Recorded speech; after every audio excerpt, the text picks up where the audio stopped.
പുകയിലയുടെ പേരിൽ മാത്രം അറിയപ്പെട്ടിരുന്ന ഒരു കമ്പനി ഇന്നെങ്ങനെയാണ് നമ്മുടെയൊക്കെ അടുക്കളയിലെ ആശീർവാദാട്ടയും കുട്ടികളുടെ കയ്യിലെ ബിങ്കോ ചിപ്സുമൊക്കെയായി മാറിയത്? ശരിക്കും ഗംഭീരമായൊരു മാറ്റമാണിത്. കഴിഞ്ഞ 20 വർഷം കൊണ്ട് ITC നടത്തിയ ഈ ട്രാൻസ്ഫോർമേഷന്റെ കഥ അവരുടെ തന്നെ വാർഷിക റിപ്പോർട്ടുകൾ വെച്ച് നമുക്ക് നോക്കാം.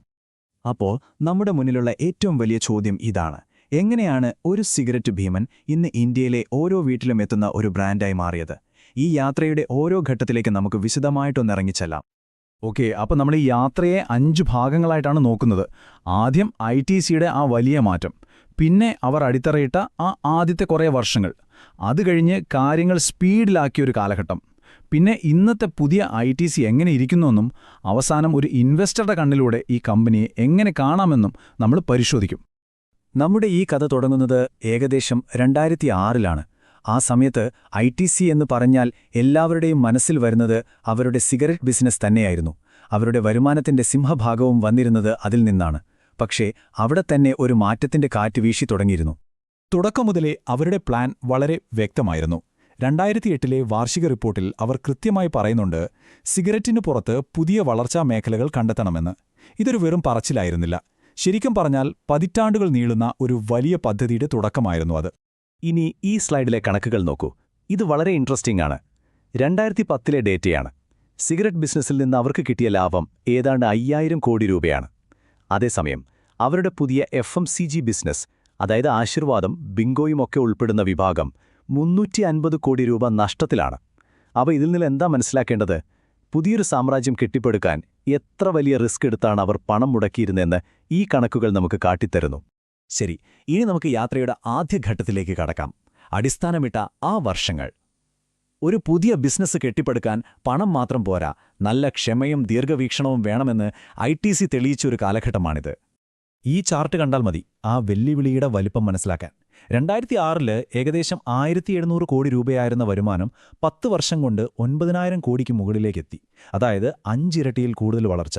ഇതൊറ്റ രാത്രി കൊണ്ട് സംഭവിച്ചൊരു മാജിക് അല്ല, മറിച്ച് വർഷങ്ങളുടെ കഠിനാധ്വാനത്തിന്റെ ഫലമായിരുന്നു. വരുമാനം കൂട്ടണമെങ്കിൽ ആളുകൾക്ക് ഇഷ്ടപ്പെടുന്ന, അവർ വാങ്ങുന്ന ബ്രാൻഡുകൾ വേണമല്ലോ. ഈ സമയത്താണ് ITC ഒരു കൂട്ടം ബ്രാൻഡുകളെ തന്നെ ഉണ്ടാക്കിയെടുത്തത്. ഇന്ന് നമ്മുടെയെല്ലാം വീടുകളിൽ സ്ഥിരമായി കാണുന്ന ആശീർവാദ്, സൺഫീസ്റ്റ്, ബിങ്കോ, ഇപ്പി നൂഡിൽസ്, ഇതെല്ലാം ഈ കാലഘട്ടത്തിൽ പിറന്നതാണ്. 2015-ലെ റിപ്പോർട്ടിലെ ഈയൊരു സംഖ്യ, അതൊരു വലിയ നാഴികക്കല്ലാണ്. 11,000 കോടി രൂപ. ഒന്നാലോചിച്ചു നോക്കൂ. ഉപഭോക്താക്കൾ ITCയുടെ പുതിയ ബ്രാൻഡുകൾക്ക് വേണ്ടി മാത്രം ഒരു വർഷം ചെലവഴിച്ച തുകയാണിത്. ഇത്രയും കാലത്തെ അവരുടെ അധ്വാനം ഫലം കണ്ടു തുടങ്ങി എന്നതിൻ്റെ ഏറ്റവും വലിയ തെളിവായിരുന്നു അത്. ഓക്കെ, ഇനി അടുത്ത ഘട്ടത്തിലേക്ക്. ഇവിടെ എത്തിയപ്പോൾ ITCയുടെ സ്ട്രാറ്റജി ഒന്നുകൂടി മാറി. വെറുതെ ഉൽപ്പന്നങ്ങൾ ഉണ്ടാക്കി വിൽക്കുന്നതിനപ്പുറം ഒരു ഡിജിറ്റൽ ഗ്രാമീണ ഇക്കോസിസ്റ്റം തന്നെ ഉണ്ടാക്കാനായ അവരുടെ ശ്രമം.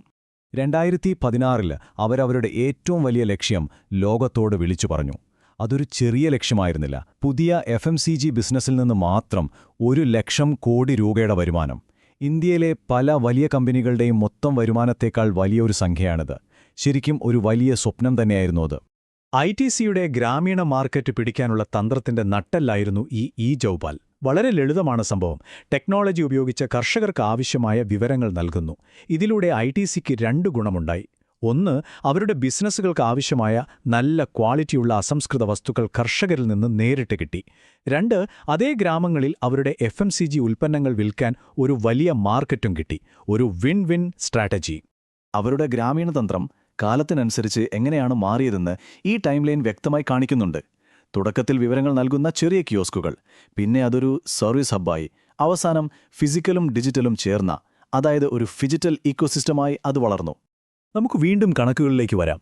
2021 ആയപ്പോഴേക്കും ഉപഭോക്താക്കൾ അവരുടെ FMCG ബ്രാൻഡുകളിൽ ചെലവഴിച്ച തുക 22,000 കോടിയായി ഉയർന്നു. വെറും 6 വർഷം കൊണ്ട് ഇരട്ടിയിലധികം. അവരുടെ ബ്രാൻഡുകളും ഗ്രാമങ്ങളിലെ ശക്തമായ നെറ്റ്വർക്കും ഒരുമിച്ച് പ്രവർത്തിച്ചതിന്റെ ഫലമായിരുന്നു ഈ വൻ കുതിച്ചുചാട്ടം. ശരി, ഇനി നമുക്ക് ഈ കഥയുടെ വർത്തമാനകാലത്തേക്ക് വരാം. 2 പതിറ്റാണ്ട് നീണ്ട ഈ യാത്രയുടെ ഫലങ്ങൾ എന്തെല്ലാമാണ്? കമ്പനി അടുത്തിടെയെടുത്ത നിർണായക തീരുമാനങ്ങൾ എന്തൊക്കെയാണ്? നോക്കാം. ITC നെക്സ്റ്റ് എന്നാണ് അവരുടെ പുതിയ തന്ത്രത്തിന്റെ പേര്. ഇതിന്റെ ആശയം വളരെ ലളിതമാണ്. ഭാവിയെ മുന്നിൽ കണ്ട് കസ്റ്റമറെ മനസ്സിലാക്കി കൂടുതൽ വേഗത്തിലും സ്മാർട്ടായും പ്രവർത്തിക്കുക. കമ്പനി ഈയടുത്തെടുത്ത ഏറ്റവും വലിയ തീരുമാനങ്ങളിലൊന്നാണ് ഹോട്ടൽ ബിസിനസ്സിനെ ഒരു പ്രത്യേക കമ്പനിയായി മാറ്റാനുള്ള തീരുമാനം. ഇതിനെ അവർ അസറ്റ് റൈറ്റ് സ്ട്രാറ്റജി എന്നാണ് വിളിക്കുന്നത്. അതായത് ഒരുപാട് പണം മുടക്കി ഹോട്ടലുകൾ സ്വന്തമായി ഉണ്ടാക്കുന്നതിനു പകരം ഹോട്ടലുകൾ മാനേജ് ചെയ്യുന്നതിൽ കൂടുതൽ ശ്രദ്ധ കേന്ദ്രീകരിക്കുക. ഇതുകൊണ്ട് ഹോട്ടൽ ബിസിനസ്സിന് സ്വന്തമായി പണം കണ്ടെത്താൻ പറ്റും. ITCക്ക് അവരുടെ പ്രധാന ബിസിനസ്സായ FMCGയിൽ കൂടുതൽ ശ്രദ്ധിക്കാനും സാധിക്കും. ഈ 2022 ഡേറ്റ കാണുമ്പോൾ ഈ പരിവർത്തനം എത്രത്തോളം വിജയകരമായി എന്ന് നമുക്ക് മനസ്സിലാകും.